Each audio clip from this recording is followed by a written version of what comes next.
We have a special guest this morning to speak to us, and he's actually now become a friend of DeVita over the past year.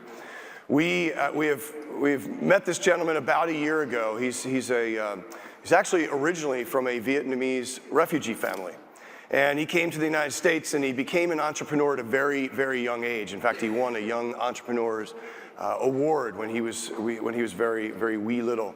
And what he did was he just got really, really interested in magic and illusions.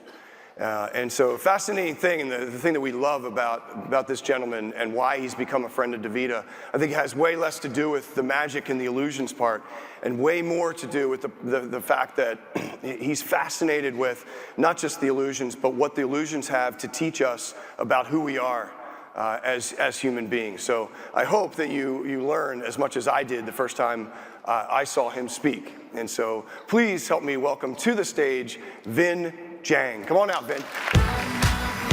Thanks, David. Bring it in. Thank you. Thank you. Brilliant. Thank you. Thank you so much for clapping. I haven't done anything yet, but thank you. So listen, before I start, I always like to get a bit of a feel. I see some familiar faces. How many of you here actually know who I am and what I do precisely? All right, about 20. Yes. Great. So let me give you a little bit of context so the rest of the keynote does make sense. So you have to go back with me about 10 years ago. 10 years ago, I was in university in Australia studying accounting. Yes, of course. Oh, thank you. Thank you. Fulfilling the Asian prophecy. Yes, of course. So a couple of you have fulfilled the prophecy. Congratulations. The degree in Australia is called Commerce and Law. It's a 5-year degree. And about 4.5 years into the 5-year degree, I came home and I had the following conversation with my parents. So 6 months to go, I come home. Just imagine you were there. I come home, I say, Mum, Dad, I love you. It's taken me all my life to put the confidence to tell you this, but I'm going to quit university. My mum immediately starts crying. It's impossible to cry that fast. But she knows that if she cries, my dad gets pissed off. So she cries. My dad, I kid you not, he sees the tears, he goes, oh, right, yep. Rolls up his sleeves. He walks up towards me and he gives me one of these. He goes, I'm sorry, for those of you who don't know, that's what Bruce Lee does before he kicks your ass. Yeah. So I recognize the signs of danger. So as I say to I go, Dad, no, don't, wait, don't. There's 2 things I have to tell you. I've already quit university. It's kind of already done. I didn't defer, I quit. And the second thing is, Dad, do you remember that investment property you purchased in 2001? And you said it was for me, for motivational purposes. Dad, commercial law 1 and 2 at university stated, we had a verbal contract. Yes, yeah, that house is mine. I'd like to sell it, Dad. Use $100,000 of your money to build a business on the internet. To teach magic tricks.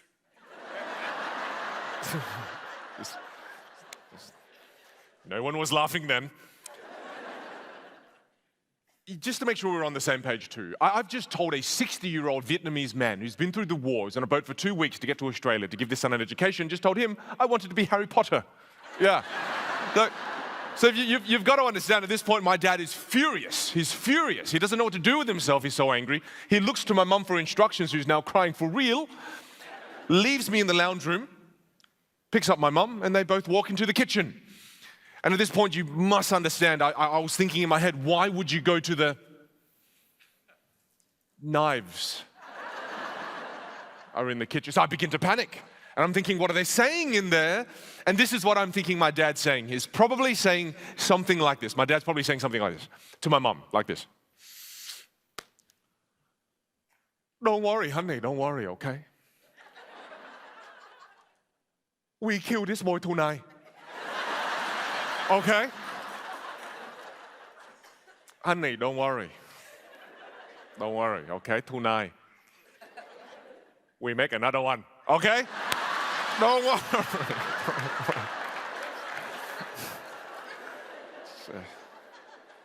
No, thank you. It's not even a joke, but thanks for laughing. Appreciate that. My brother was born as a result. It's an absolute true story. My brother and I are over a decade apart. And just so you know what my life was like, my brother is a straight A student, right? Straight Bs if I'm lucky. And my brother, just so academic, he gets these things called perfect As in Australia. It's quite nauseating, to be honest. Guess what he's studying now in university? Medicine. Yeah. What a jerk, right? Yeah. So for a long time, I think my parents felt like they had one son, my brother. But about 15 minutes pass. My parents gradually come out of the kitchen and they say something that I don't expect.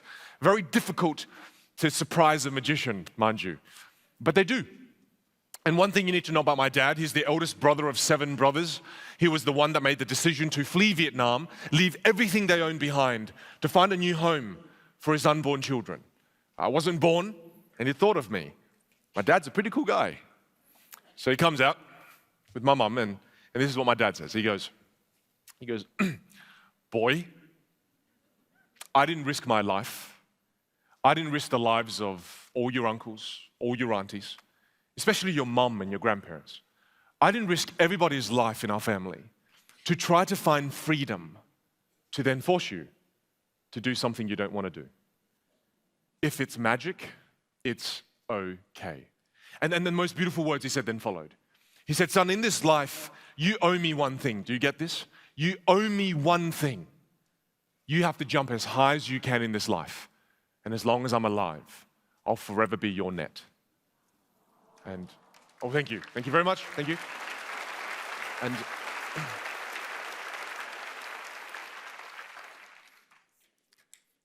so I tested the theory. Yes, I'm a terrible son. But every single time I failed, my dad was there. My mum was there. They were my net. To remind me that failure is just a detour. It's not a destination. Age-old wisdom.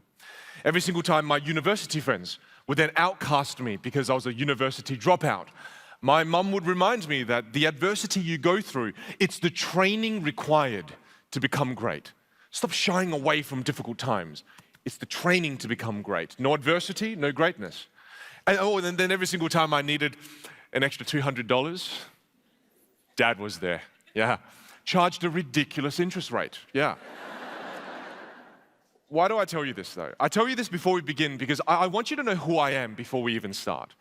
I would have never achieved any of the things I've achieved in my life. I would not have become the man that you see today if it wasn't for the sacrifices my mum and dad have made and those before them. And I believe the same to be true for you as you sit here this morning.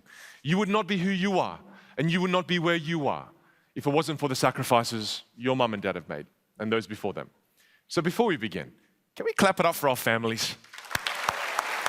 Awesome. Brilliant. Lovely. Brilliant, Jay. And you see, you're probably thinking at this point, well, did you sell the investment property? Yes, we did. Best day of my life. Never lost so much money so quickly before. But that gave birth to Encyclopedia of Magic. Encyclopedia of Magic is the online business that teaches magic tricks. We started this in 2012. Fast forward to today, we're now known as 52 Cards, and we teach magic now to just over 1 million students from all over the world. It's one of the reasons we were awarded with Young Entrepreneur of the Year in Australia. My mum and dad has 2 sons again. I'm back in the game. Yes, thank you. In your face, Dr. Brother. You see, the last thing you need to know about me before we start this keynote is that I've sold the majority of my business now. I spend most of my time. I've got a theater in Long Beach, California. I teach people how to use their voice. I teach people public speaking. Because as a magician teacher, I focused on the area magicians call showmanship. And showmanship is just a fancy word for great communication skills. And I fundamentally believe this is one of the most important instruments we use in our lives to help others not only have more impact in their lives, but also to heal people. This is the instrument we use. That's what I do. And today, though, there are 3 core lessons I'd love to share with you to help you jump as high as you can in your life. Because if you jump as high as you can in your life, the number of lives you change will be incredible. The only difference with me as a magician, though, is that I will be bringing some of you on stage. So let's get one thing clear. If I pick you and look at you, and you look away,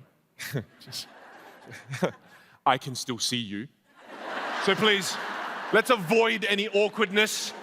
Let's avoid this. I have a box. There's something very important in this box. I'm going to put this box just up over here. Could I get the people over here? Do you mind looking after this box for me? Just got to be very careful. You don't want to disrupt this. I'm going to leave it just next to yourself, Wally, if you don't mind. Please don't look inside. Please make sure no one puts anything in or takes anything out. There's no lock, so it can get out. Be careful. It's slightly poisonous. Good. On that note, we shall begin. I need somebody in the room. Please do raise your hands if this applies to you. If you've never experienced close-up magic before, raise your hands. If you've never experienced close-up magic before, never, please genuinely keep them nice and high. I'm going to go with the lady waving her hand at me. Do you mind joining me? Yes, it's you. Yeah, yes, it's you. Yeah, could you? Yes, yeah, could you join me? Big round of applause, please. Big round of applause. Lovely. Thank you. Thank you very much indeed. Thank you. Very good. Thank you. How you going? Hi. Vin, nice to meet you. Hi, I'm Sarath. Sarath? We don't know each other. That's not my sister. I know, just again, like, oh, he picked his sister. Have a seat, have a seat, have a seat. I know what you're thinking. Sarath, let's just be absolutely honest. Before today, did you know who I was? No. It's very offensive, but that's fine. So Sarath, very simple game we're going to play. It's about perspective. So all I'm going to do is, I want you to watch. You have to guess, actually, which hand the tissue's in. So I'll put it behind my back. Very simple game. Sarath, which hand is the tissue in? Point to the one it's in the other one. Yeah. No, don't listen to me. I'm a magician. Don't listen to me.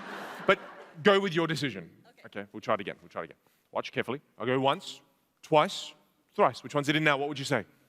It's in the other one. No, it's in the other one. No, I'm telling the truth. I was telling the truth. Yes, I'm honest about my dishonesty. Okay, so we'll try this again. You've got to win at least one, otherwise it's weird. So we'll try this. I'll do it very slowly. Once, twice, and again very slowly so you can see. Point to the one you saw it going to. Point to it. Watch it, Sarath. Watch. It's gone. I don't even have sleeves. That's right. Many years of practice, obviously. So we'll try this again. I know what the heck, indeed. So don't take your eyes off this. The second piece. Don't take your eyes. Watch this, Sarath. Once, twice, thrice. Which one's it in now? What would you say? You gotta win at least one. It's in the other one. I'm serious. Yeah. No, don't listen to me. No, you got it. You're right. It's fine. We'll try this one more time. Yeah. You kind of have to win one. Okay, so we'll try it again. So watch very carefully. Yeah. Okay. Great. Watch once, twice, and very slowly you'll see it go. Point to the one you saw it going to. Point to it. You saw it. Come on. It was easy. Yes.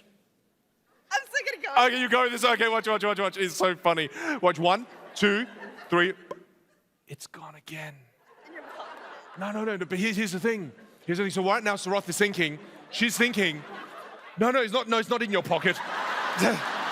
But this is going to sound crazy. I want you to use your right hand very slowly. Where did it go? Very slowly with your right hand. Reach behind your neck, under your hair. No, I'm just kidding. Yeah. You seem like you'd fall for that. I'm just kidding. No, don't laugh. You would have fell for that one too. So, Sarath, I'd have to tell you how this is done, okay? So you can join in on the point. Yes, if you look behind you. Yes, there it is. So, Sarath, all I did was this. I did this. I went once, twice, watch. I threw it over your head. That was it. Give her a big round of applause. Sarath, thank you. You're lovely. Thank you. Big round of applause. Great. Perfect. Oh, Sarath, just tell Uncle and Auntie I said hi. Thank you. Very good. You see, the question you must ask is, why did I do this? I use magic as my metaphor. And as I travel and speak as a speaker, people tend to ask me, Vin, what is magic? If you had to define it, what is magic? Well, you see, the answer to that is simple. What is magic? Magic is just a problem you can't solve. So for Sarath, when she was sitting here, what was the problem that she could not solve? How does Vin get his hair so blonde? Yes. No. Now, the problem she couldn't solve was, well, where did the tissue go? This guy's amazing. She couldn't solve this problem, but every single one of you in the audience could. The question then is why? It's perspective. It's perspective. Very early on in my entrepreneurial journey, every single time there was a problem that I couldn't solve, whether it was in my personal life or my professional life, the reason I couldn't solve the problem was not because the problem was difficult to solve, was not because the problem had no solution, but the reason I couldn't solve the problem was because I'd fallen victim to a silo mentality. Started to look at things from one perspective, my own perspective, and then I made the assumption, oh, I can't solve this, I can't solve that. But if I'd asked somebody else for help, the solution was always this clear. And Saroth is sitting there slightly pissed off at this point. Yes. But you see, my job as a speaker is I can't just tell you the things I believe. I need to prove to you the things I believe. So I thought, how could I prove this to a room with over 3,500 people? So I created a video. So I'd like you to watch this video. It's a trick, and I'd like you to see if you can solve this trick. It's a problem. See if you can solve it. Here we go. What you're about to witness is one of the oldest psychological illusions in the world. Now, before we go any further, I want you to make sure that every single card here is in actual fact different. That is the first thing I want you to notice. The second thing is I want you to see that the backs are all actually blue. Now, the interesting thing about the color blue is the psychological implications it actually has on the human mind. Now, if you're actually here, I would get you to cut the cards and you could pick any card you'd like at random. Because you're not, let's just go with a random card here. Let's say that's your chosen card, okay? Remember that card. It's very important you actually do remember that card. Because if you don't, this next bit actually won't make sense. So, look, I understand that this card here isn't your card. Okay? I understand that the 10 isn't. But I want you to pretend that you can visualize your card in that 10 there. So watch. If you have a look at this card here, the funny thing is, it becomes your card. Now, did you see the change? Did you see it? Not the change there. That's not the change I'm talking about. Did you see this change here? You see, because if you didn't see this change, then chances are you didn't see this change. Every single card becomes red. Every single one. And this right here is one of the oldest psychological illusions in the world. Brilliant. So you see, at this point, most people are thinking, why did Vin show us a video? Why didn't he do it here live? You see, because if I did it here live, there's over 3,500 different perspectives in this room. Of course you could solve it. But by showing you a video, you had one perspective. You had a silo mentality. The only thing you could see was what my cameraman was showing you, a silo mentality. How can you solve this? It's highly improbable. So what I did on the exact same day is I put another camera in the corner to film the exact same thing. So I'm going to show you now the exact same thing from a completely different perspective. So same thing, different perspective. See if you can solve it now. I think you'll find this one more intriguing than the last. Same thing, different perspective. 3, 2. What you're about to witness is one of the oldest psychological illusions in the world. Now, before we go any further, I want you to make sure that every single card here is in actual fact different. That is the first thing I want you to notice. The second thing is I want you to see that the backs are all actually blue. Now, the interesting thing about the color blue is the psychological implications it actually has on the human mind. Now, if you're actually here, I would get you to cut the cards and you could pick any card you'd like at random. Because you're not, let's just go with a random card here. Let's say that's your chosen card, okay? Remember that card. It's very important you actually do remember that card. Because if you don't, this next bit actually won't make sense. So, look, I understand that this card here isn't your card. Okay? I understand that the 10 isn't. But I want you to pretend that you can visualize your card in that 10 there. So watch. If you have a look at this card here, the funny thing is, it becomes your card. Now, did you see the change? Did you see it? Not the change there. That's not the change I'm talking about. Did you see this change here? You see, because if you didn't see this change, then chances are you didn't see this change. Every single card becomes red. Every single one. And this right here is one of the oldest psychological illusions in the world. Brilliant. Anybody see the gentleman do this? Yeah, it took 44 takes to get right. Yeah, it was excruciating. But you see, with the second perspective, how many of you solved the problem? Did you see me blatantly switch out the cards? You solved the problem that a moment ago, a minute and 30 seconds ago, felt impossible. But then a minute and 30 seconds later, with the right perspective, the impossible not only becomes possible, it becomes easy to solve. My friends, perspective is power. And I want you to think about this not only for your professional life, but for your personal life too. What problems are you going through now? What challenges do you have? And are you getting stuck in a silent mentality? Because perspective is power. You know, if I spent all of my time with magicians, I would have never built the online business. It was the perspective of an online business person that could see an opportunity in front of me in my life that I was blind to for 15 years. Perspective is power. Good. See, the next point I'd love to share with you, this is a bit more difficult. This particular experiment, it was banned on live TV, but this is in person, so it's fine. So we need to genuinely do this experiment. So if you can't see me, please do look at the iMags. But what I need you all to do is, as you're looking at me, I need you to think of a number. All of you do this. Think of a number between, say, 1 and 10, and just get that number in your head very clearly. And if you're thinking of the number 7, please stand. Please stand. Don't lie. Doesn't matter where you are, please stand. Thank you. Good. A good, healthy majority of you. Good. So the people who are standing, you're still in the game. So those who are standing, I need you to think of another number as you look at me between 1 to 10, not 7, but one that feels right for you. Okay? So whatever that is, if you're thinking of the number 3, stay standing. Stay standing if you're thinking of the number 3. Good. Good, good, good. All right. Have a look around you at the people who are still standing. Yeah, these are the most predictable people in the room. Yes, absolutely. Stay standing, don't sit, stay standing, stay standing. I'm gonna go, okay. So actually, don't come on stage just yet, but the gentleman wearing the black with the glasses there, yeah, yes, it's you. What's your favorite color, nice and loud? No, we won't go with that, actually. That's a bit weird, actually. Lady just up front here, what's your favorite color? Black, not a color, but okay. What if you had to pick a different one? Red, good choice. Join me on stage. Everyone have a seat, have a seat. Big round of applause as she joins me, please. Big round of applause. Good, thank you. Perfect. So thank you for volunteering. Nice to meet you. What's your name? Mariella. Mariella, if you don't mind just standing over here. Please, we'll try this experiment, just here.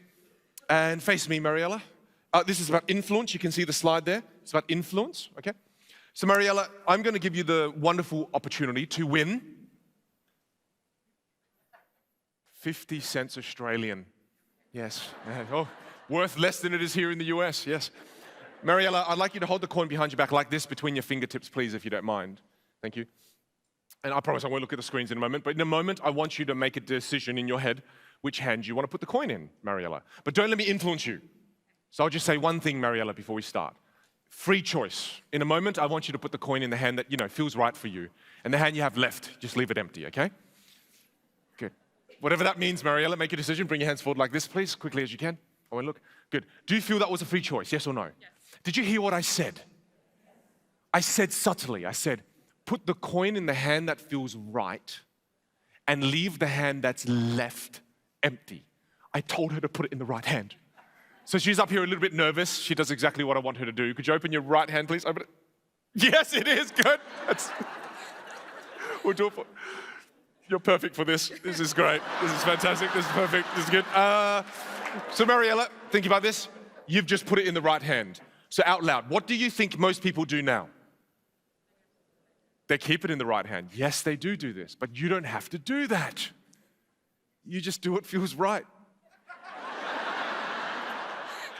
Make your own decision, bring your hands forward quickly as you can, don't think about it.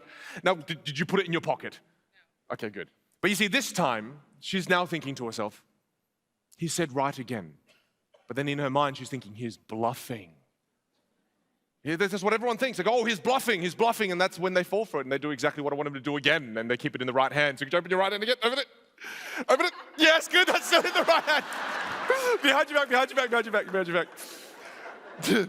You're very good at this game. This is great. You're very good at this. So, but this is what's interesting about this game is because I've played this thousands of times, so I get it. It's best out of 4. So you see, right now, she's gone right twice. So you know what Mariella's thinking now? She's thinking, I wonder what the coin feels like in my left palm. We become itchingly curious. We go, oh, I just want to squeeze it in my left palm. But you don't have to fall victim to this curiosity. It's a free choice. You have 2 choices left. Good. You can't get this wrong. You can only get this left.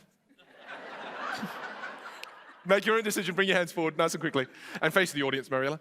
Mariella, you've got a choice at this point. You could cross your right hand over the left or your left hand over the right. Make your decision now. Oh, interesting. Leave it there. Interesting.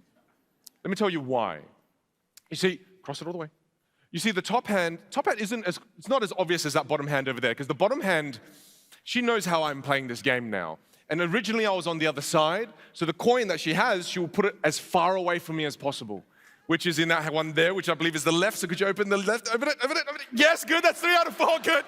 Good. Okay, you know what she's thinking right now? She's thinking, I hate this guy. I hate this guy, yes. Exactly where I need you to be. So here's the thing, Mariella, you're so good at this, I'm just going to tell you what you're going to do now. So Mariella, I know you're going to now change it to the right, but you don't have to do this. So if you want to catch me out, leave it in the left, okay? Free choice, yeah. I want to look, bring your hands forward, quickly as you can. Do you want, last chance to change it, change your mind or stick? Change or stick? It's inevitable. The last one is always the right. Could you open your right hand, please? Open it. Yes, it was. Give her a big round of applause. I'm so sorry. Hold on. Okay. Good. Oh, you can have it. It's fine. Here's the thing. This is going to freak you out. Coins, it's 50-50. Thank you for clapping. But what's more impressive is there's an animal you should be thinking of. And this is going to, it's not a cat or a dog, okay? And it's not a koala because I'm from Australia, or a kangaroo, okay? Do you have an animal that feels rant? Oof.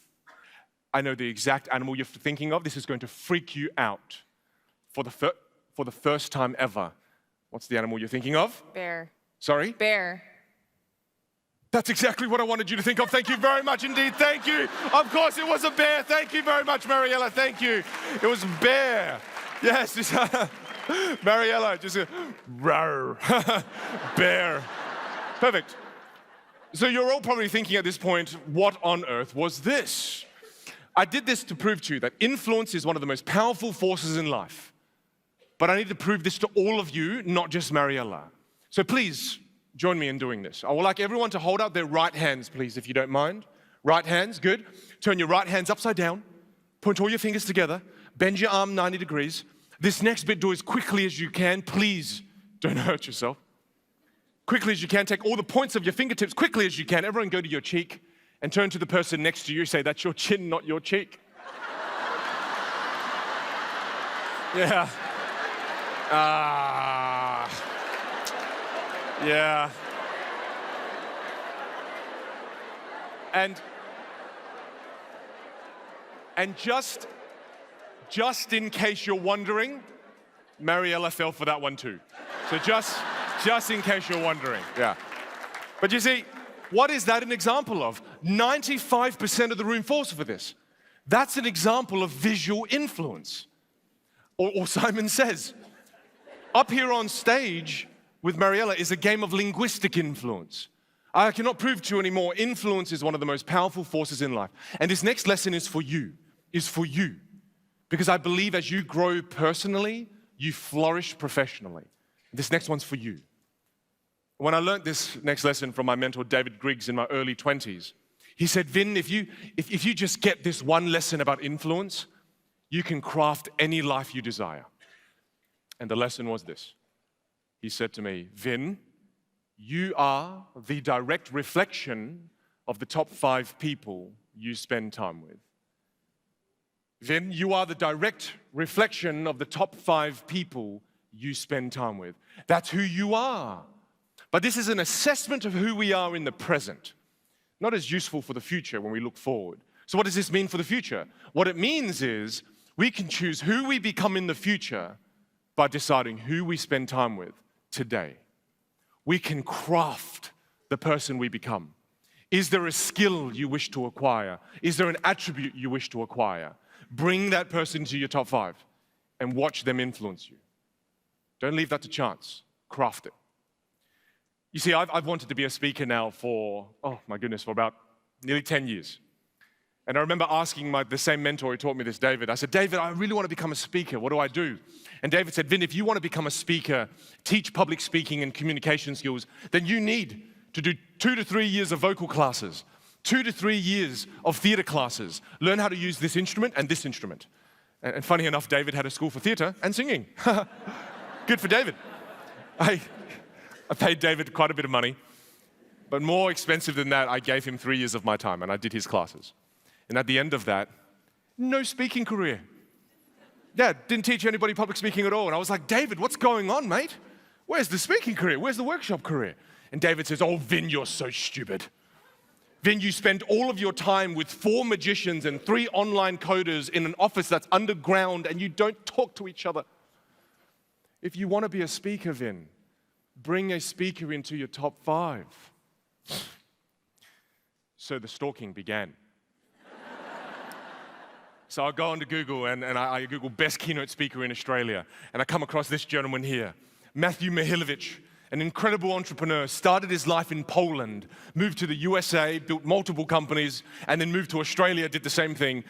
Incredible entrepreneur. But then I saw him speak. And he spoke in Sydney. I flew to Sydney. I watched him speak. He was one of the very few speakers who used this instrument so well, he moved me. You know, Matthew didn't know it at the time, but since that day, in October 2014, since then, we've become best friends. Yeah. How creepy is that? Yeah. But you see, here's the crazy thing. So Matthew took me to Poland, his home country, for 4 weeks to live in his house. He taught me how to build my speaking career here in the United States of America. He taught me how to build my public speaking workshops here in the USA. I now live in California. I speak in the USA and I teach in the USA. I would not be here if it was not for Matthew. But so my question to you is, more importantly, where will you not be in the future if you don't have the right top 5 now? Choose wisely. And I see some of you panicking. Don't worry, there's a professional top 5 and a personal, because some of you are thinking, I need to get rid of Greg. He's got to go. I have no room left. This is just the children gone. Listen, there's a professional top 5. You can keep your families, it's absolutely fine. Hilarious. But listen, don't leave this to chance. Craft the person you want to become. Is there an attribute? Is there a skill set you need? And beyond this, there's one more thing. Matthew didn't just teach me the attributes or the skill set. He influenced something much greater. I come from a refugee family from Australia, right? So I'm originally from Vietnam, and I had a very small mind. I didn't believe this was possible for me. To be working with amazing groups like DeVita, I didn't believe this was possible for me. I couldn't speak across the world, and I didn't believe this was possible. Spending time with Matthew, he influenced my beliefs about what was possible for me. He changed my beliefs about what was possible for me. What beliefs do you need moving forward? What skills do you need? What attributes do you need? You are the direct reflection of the top 5 people you spend time with. My friends, choose wisely. Do not leave this to chance. Good. The last point I'd love to share with you. You see, the last point, what I'd love to share with you is very complex, actually. I need 7 people, of which I've already picked. So when I do pick you, please don't be alarmed, and please don't resist. It makes it kind of awkward for you, okay? So when I point to you, please just stand, okay? So please just stand, don't resist. There's a gentleman right on the corner there. Right on the corner with yes, someone's pointing at you. So the lady's pointing. Yes, it's you. Could you stand, please? Yes, could you stand? Yes, thank you. Number 1, stay there. Number 1, stay standing. Number 1. Number 2, there's a gentleman right in the back in the red t-shirt, right in the back. He's trying to hide. Yes, it's you. Thank you. Number 2, good. Nobody is safe. Number 3, there's the lady with the lovely pink ribbon on top of her head. If you don't mind, if you could stand, please. Thank you. Good. Number 3. Number 4, there's the lady in 1 with the yellow bandana on her head. Yes, it's you. In 1. Yes, thank you. With the pom-pom in the back. Good. That's 4. Good. 4. 5. Where did you go? 5. The gentleman up front, just here with the yellow armband on his arm. Thank you. Number 5. Number 6, the lady just up front here with the coffee. Thank you. 6. Thank you. And 7, lady just up front with the red on the front. Yes, it's you. Thank you. Could you stand, please? Can we give these 7 people a big round of applause? Good.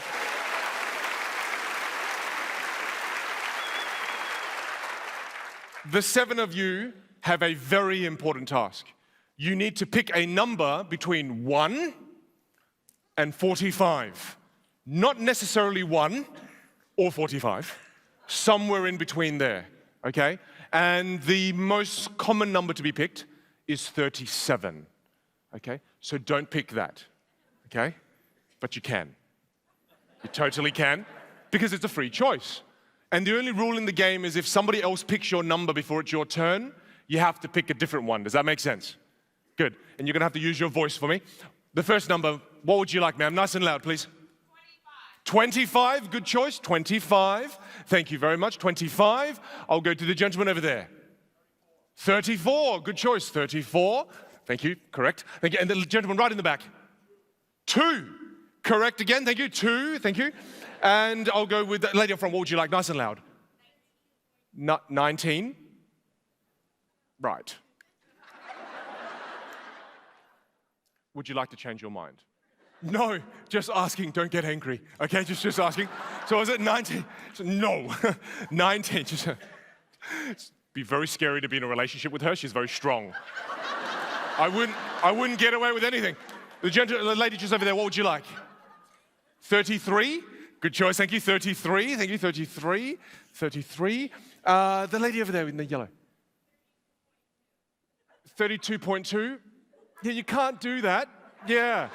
So I'd like you to please genuinely go for something different, because at this point, most people are thinking, oh, he might have talked to these people before. So genuinely go for something completely random now. No decimals. 12. Good choice, thank you. 12. And the last one, before you say anything,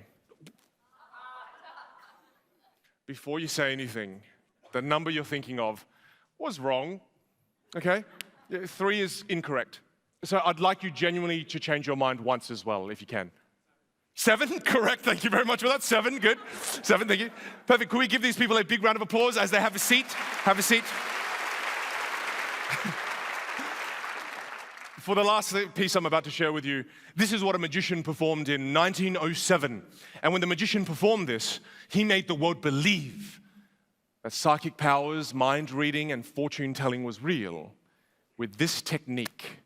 Charlatans then used this technique to fool people for centuries. And I'd love to bring somebody up for this, but I need someone who's very good with long words. So if you're good with long words, please raise your hand. Let me rephrase that question. Please point to someone who's good at long words, if you don't mind, thank you. I'm gonna ask someone to, I genuinely need a volunteer. Would someone genuinely come up and be good at, You'll do it? Could you join me, please? Could we give him a big round of applause as he joins me? Thank you. Oh, lovely. Thank you so much. Thank you very much. Super sweet of you. Thank you, mate. Appreciate it. Brilliant. What's your name? Joshua, thank you. Thank you, Joshua. So Joshua, if you could just stand over here. Lovely. All right. All right, Joshua, here we go. So Joshua, I've got 3 books. Okay. I've got Da Vinci Code, Dan Brown. Never read it. Classic. Oh, Stephen King, The Shining. He scared me as a kid. Okay, but classic. Good movie. But the most classic of them all, as we'd all know, no contest, Harry Potter. That's like, yeah. Which one would you like? Free choice. Oh, Stephen King. All right, good. Very cultured man. So, Joshua, if you grab that. Now, here's the thing, Joshua. In a moment, I need you to listen to my instructions very carefully. Joshua, in a moment, I need you to open that book to a random page. Don't go to, you've never read it, but don't go to what you would think is a good chapter, because you haven't read it, but just kind of go random. Random is critical, random is key. So just kind of go random. If you could do that for me now, Joshua. Go for it. Good. Thank you. Very good, very good. You follow instructions very well. So Joshua, the 2 pages you're on, I'd like you to look for a nice, long, interesting word. And please avoid the names of the characters. I know them off by heart. So kind of, and don't go for the first long word you see, Joshua. Change your mind as many times as you like. And when you have a nice, long, interesting word, then stick with it. Do you have one, Joshua? Okay, good. Joshua, say the word in your head a couple of times. Don't forget this word, because if you did, the trick would be crap, yeah. So please remember it, close the book, leave the book on the floor. Now, what's peculiar about the way the magician performs this, most magicians, when they perform this, people have to write something down, fold up the piece of paper and put it in their pocket. Or they have to circle the word in the book. So the magician, and then at some point, can take a peek at that. They can peek at the folded piece of paper, or they can peek at the book. Nothing is circled in this, nothing is written down. The only place that word lives right now is in your head. So if you could stand, just come to the front of the stage, Joshua. So face the audience. And what the magician then does is this. Joshua, I'd like you in a moment to pretend you do have psychic powers. And the way you do this, Joshua, is you pretend your eyes are like projector screens, okay? Just hold one hand up like this. Yeah, that's very good. And just look to this side of the audience. And Joshua, I'd like you to send them the first letter of your word just with your eyes, okay? And maybe use both hands, it's better for reception. Yeah, of course, we're indoors. So if you could send them with your eyes, and audience members look at Joshua as he does this, and just audience members guess a letter in your head as you look at this. Genuinely do this. Guess a letter in your head and scan the room with this. And Joshua, push a bit harder than that if you can with you. Good. Try to avoid looking constipated if you can. Yeah, that's. But keep going. No, keep going. Push all the way through. All the way through. And one more time back. All the way through. And audience members guess a letter as you look at this. And hands down. Good. In a room with 3,500 people or more, statistically speaking, no more than about 100 of you should get this correct. No more. No more, if we were guessing. So Joshua, in a moment, I want you to, very loudly into the mic, I want you to tell everyone what letter you were trying to send. If you got it right, please stand so we can count you. What was the letter you were trying to send? P. P. Stand if you got P. P. Good, stand. Sorry, I didn't mean P, but the letter P. If you could stand, please. Have a look around you. Have a look around you at the people standing. This is what would happen back in the early 1900s, and people would go, oh, psychic powers must be real. Have a seat, have a seat, have a seat. People weren't as clever back then. And this is what the magician does next to anchor that belief, okay? So face me now. Let's try this. So if you could just go with this. Could you just lock your gaze onto my palm, Joshua? Lock your gaze, thank you. So as you lock your gaze there, Joshua, I need you to pretend you can see the second letter there in my palm, in the base of, oh, good. Oh, make sure it's in lower caps, not upper caps. Yeah, it's a rookie mistake, it's fine. So just see it there nice and clearly, Joshua. Just clearly, it's just kind of genuinely do this, it's getting a bit bigger and bolder as you almost drawing it with your eyes. And, oh, you gave it, oh, I think you just, oh, yes or no? Does the sound come from the back of your throat? You said, oh, is it an R? Okay, good, thank you. So it's an, okay, this is an R. And then the next part, you're not allowed to use your fingers. Just in your head, Joshua, think to yourself, how many syllables are there in this word? Say yes when you know the answer. Took about 4 or 5 seconds. Generally, it's a second per syllable. No, you didn't. You were counting. I could see you nodding your head as you're doing it. So I reckon it's either 4 or 5. So name a number, 4 or 5, not necessarily the number of syllables. Name a random number, 4 or 5. 4. Under pressure, we crack, so it's 4 syllables. So thank you for that. So I'll just write that down. Good, and you just nodded, so you gave that. Try give nothing away, give nothing away. Yeah, you can't help it. Yeah, okay. I'm a ginger. Good, so here's Joshua. Last thing I'm going to do. Make it harder for me. Can you balance with your eyes closed? Okay, good. Could you do that for me? Yep. No. On both. That's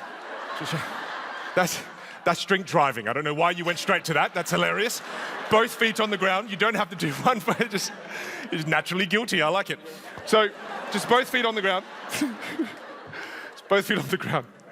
If you could close your eyes as of now, please keep them closed and lift your chin up if you can. Thank you. Good. So, Joshua, in a moment when I tap you on the left shoulder, I need you to say the word in your head without moving your lips over and over again. Don't do it yet. Only when I tap you on the left shoulder. I need to see the difference. Please genuinely do this. Wait. Start saying it to yourself now. Slow down. I do apologize. If you can keep going like that. Keep going. Let that voice now in your head, Joshua, get louder. No, imagine yourself screaming this at me. Match my volume in your head. Louder than that, Joshua. Imagine yourself screaming. Stop.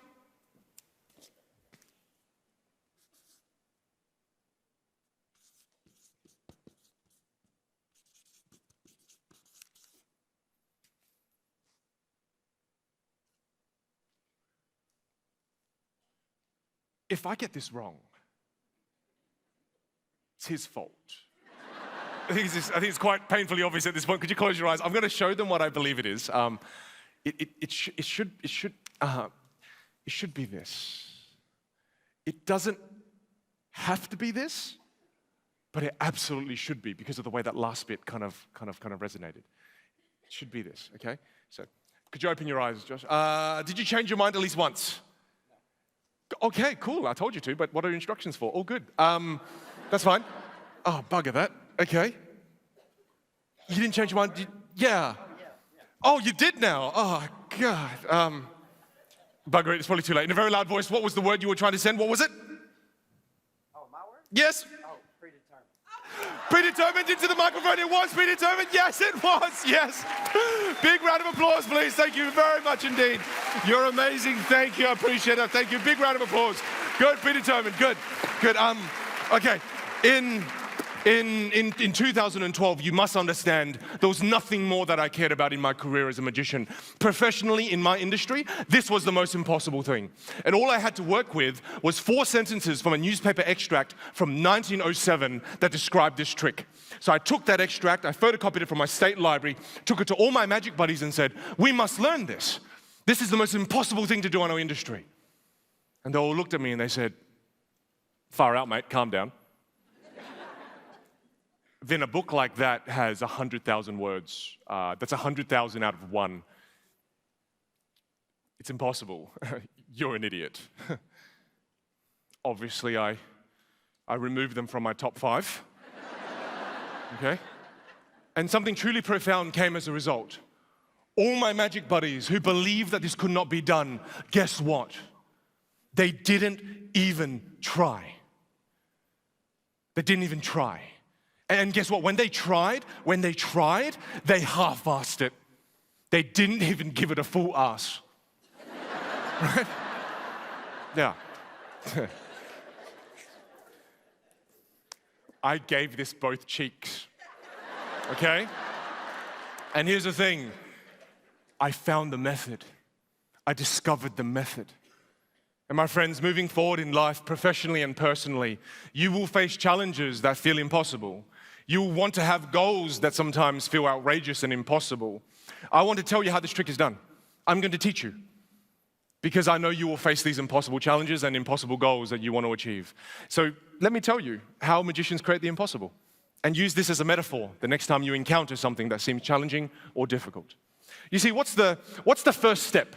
What's the first step to creating the impossible? So that's my question to you. What is that first step? What is it? The first step is you must fundamentally believe with conviction that it can be done. But why is this belief thing so important? Why? This belief thing is important because your beliefs dictate your actions in life. Your beliefs dictate your actions. So when you believe something can be done with conviction, it dictates your actions and you take the first step. And only when you take the first step can you see step 2. You cannot see step 2 from step 0. You've got to be on step 1. What's the first instruction I gave Joshua? Do you remember? I said, open the book to a random page. And I really said, random, even to the point he was like, random, right? And what did he do when he said that? He went somewhere in the middle. Because random feels like it's in the middle. You tell anybody in the Western countries, random, nobody goes for the first 25% or the last 25%. People always go for the middle 50% because that feels random. So just like that, you take the second step. It's not 1 out of 100,000. It's 1 out of 50,000. It's a lot easier, right? Yeah, no, it's not. You lose your mind on step 2, you dye your hair blonde and you go crazy. Yeah. But why do you keep going though? You must think about this. Why do you keep going? Why do entrepreneurs or why do magicians keep going in the face of adversity or when the odds are stacked against them? Why do you keep going? Because you believe it can be done. Because you believe there's a way. So you stay on track. You don't fall victim to a silo mentality. You ask for a perspective you've never collaborated with before. So you ask a linguist. Never talked to a linguist before. Different perspective. I said, what's the next step, Miss Linguist? And she goes, oh, Vin, the next step is so simple. You are an idiot. Just ask them to pick a long word, not a short word. And then she told me, do you know what that means, Vin? A long word is a word with more than 6 letters. Because anything with less than 6 letters looks visually short next to the long words. So if you remove every single word in the middle 50% that has less than 6 letters, you've now removed more than 90% of this. So you take the next step. It's not 1 out of 50,000, it's 1 out of 5,000. And the next 2 steps will blow your minds as to how this is done. But I'm not sharing it. No. Because how this trick is done is not important to you. You're not magicians. But the most important thing, my friends, is this first step. Far too often when we look at the goals or the challenges that we face moving forward, far too often we give the challenge or the difficult goal, we go, oh, it's impossible. I can't do this. And you don't even try. So I'm going to do 2 things to prove to you that anything can be achieved. I'll do 2 things to prove it to you. The first thing, could you all stand, please? Please do stand, thank you. And it's good for blood flow at this point. As you're all standing, I need you all to face a partner or groups of 3s. Face a partner or groups of 3s. Thank you. Face a partner. Good. Have a good look at your partners. Have a good look at them. And then turn your backs before it gets awkward. Yeah, turn your backs. All right, now listen very carefully. With your backs turned, here is your challenge. I'd like you to change 33 things about your appearance. Go for it. No, I'm just kidding. I'd like you to change 1 thing about your appearance. It could be anything. Change 1 thing. Don't let the other person feel it or hear it. Be sneaky. Change 1 thing. Be as subtle as you like, but just change 1 thing. Give you 5 seconds. 5, 4, 3, 2, 1. Face your partners. What did they change? What did they change? What did they change?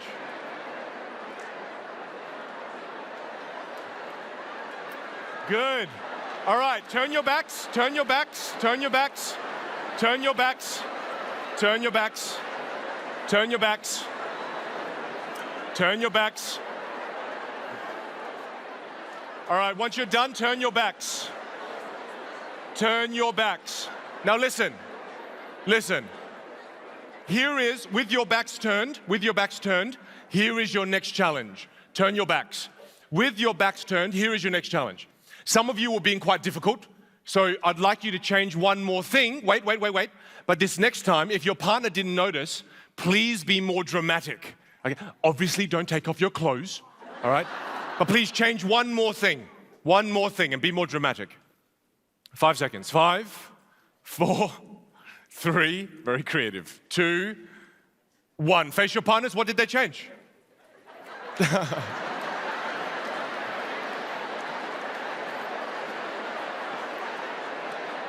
All right, have a seat. Have a seat, everyone. Have a seat. Have a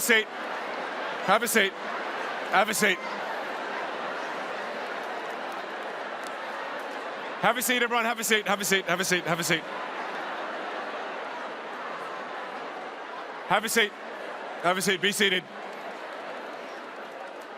Have a seat, everyone. Have a seat. Have a seat.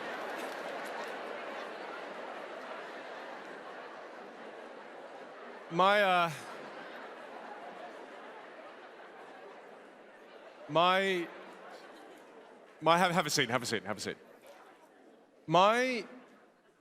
high school teacher, I believe teachers don't get enough credit for the things they do, but my high school teacher, she did this exercise before, as a class, we left senior school, year 12, grade 12.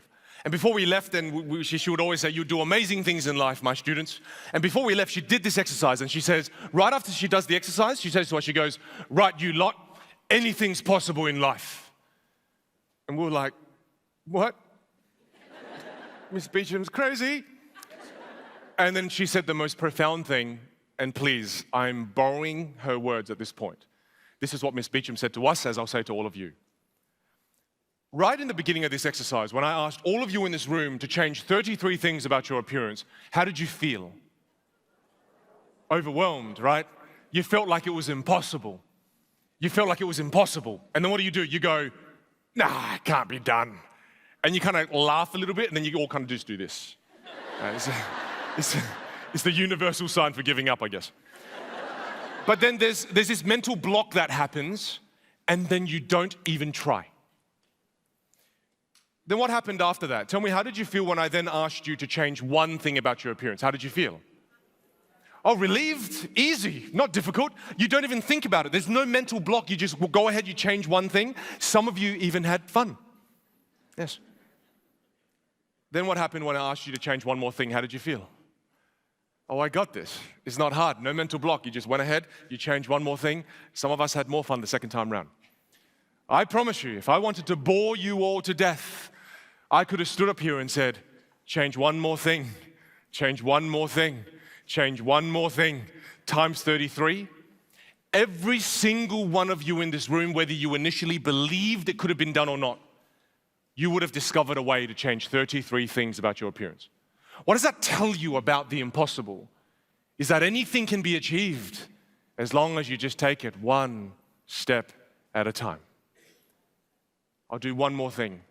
Thank you for the one clap. Thank you for that. I appreciate that. But listen.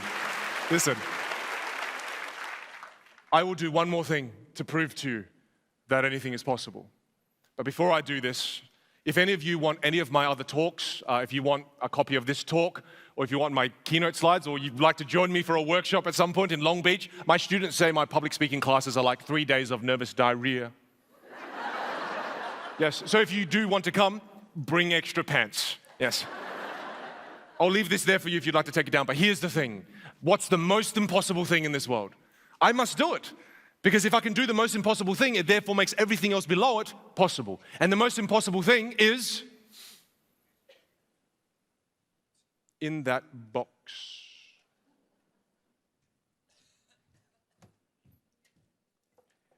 You've been keeping an eye on this box, obviously. You didn't hear anything? No? Good. It's already dead, so it's fine. Thank you. Good. There was a lady who joined me on stage, who played the coin game with me. Is she still here, or has she run off already?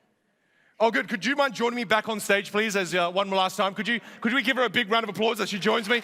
Thank you. Come join me on stage. Thank you very much. I'd love to show you what's inside.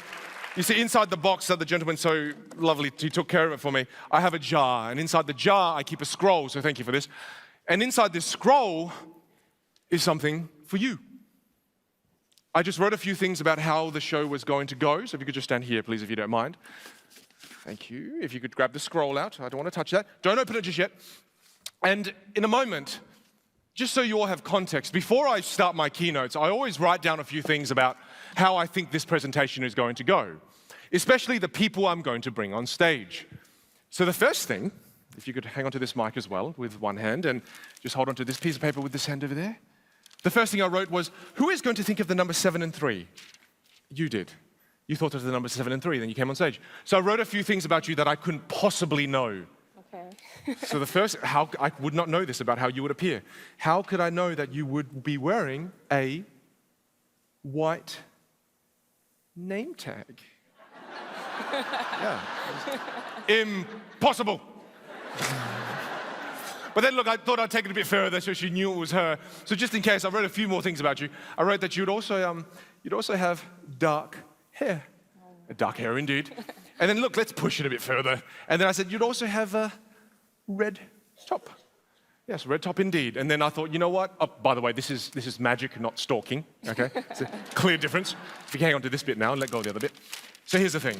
Then I got you to think of an animal, right? Okay. What animal did you think of? Bear. Bear. You thought I didn't know. Oh no, I knew. Yeah, remember you laughed at me about 32 minutes ago. Yeah, I knew it was a bear. So I drew it. Yes, yes. That's what they look like in Australia. That's an Australian bear. I'm a terrible artist, so just in case I had to write, I'm a bear.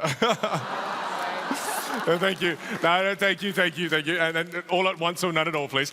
But here's the thing. What's the most impossible thing? The most impossible thing is not you achieving the things you desire. The most impossible thing is not you overcoming impossible challenges. The most impossible thing, statistically speaking, is winning the Australian lottery. Yes, you have to get 7 numbers in a row correct between 1 and 45. Oh my God. You 7 people picked 7 numbers. I picked them myself too. So Mariella, if you don't mind reading the lowest numerical number there for me, moving towards the highest, one at a time, I'll call for it. What's the first one? 2. Wait for it. 7. Thank you for changing your mind. 12. Just building suspense. Yes, thank you.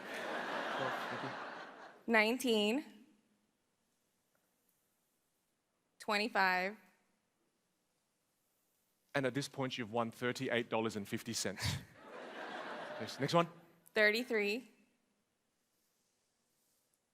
And 34. Where are you, 34? Please stand. 34, where are you? Stand, 34. In a very loud voice, like a crescendo at the end of an orchestra, the odds of this is over 1 over 100 million. The final number is? You say it, you say it, you say it very loud. 34, of course it was. Big round of applause. Oh, please stand.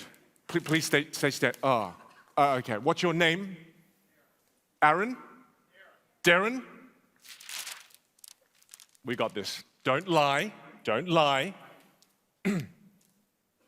Were you thinking of 35 before 34? Yes or no?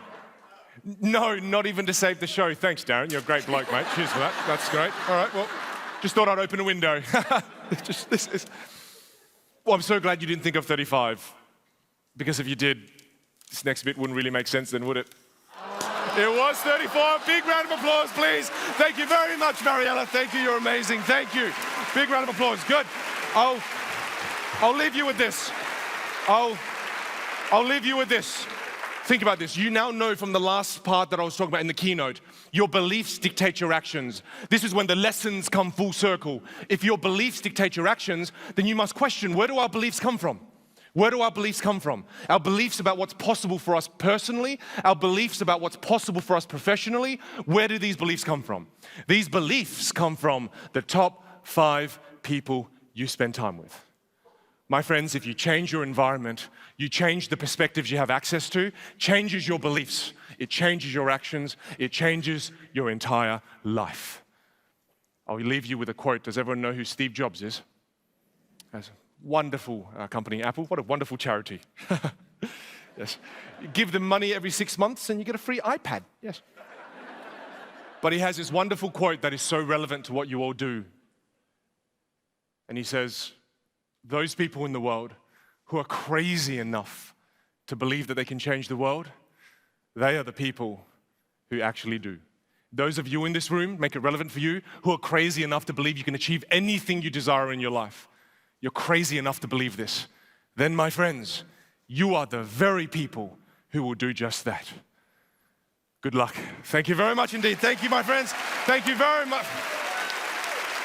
Thank you, Davita. Have a wonderful conference. Oh, thank you. Cheers, David. Stay out here a bit. Thank you very much. Thank you. Thank you. You get half the credit. Thank you. Yeah, is that good? Yeah. Stay here. I just want to say, Vin, again, is such a good friend of Davita. He's done so many talks, and he does teach beautifully for us as leaders as well. So if you are interested, just let us know. And Vin's capabilities are incredible to teach us. And again, I learn everything every time I hear from you. So thank you again. Thank you, Vin.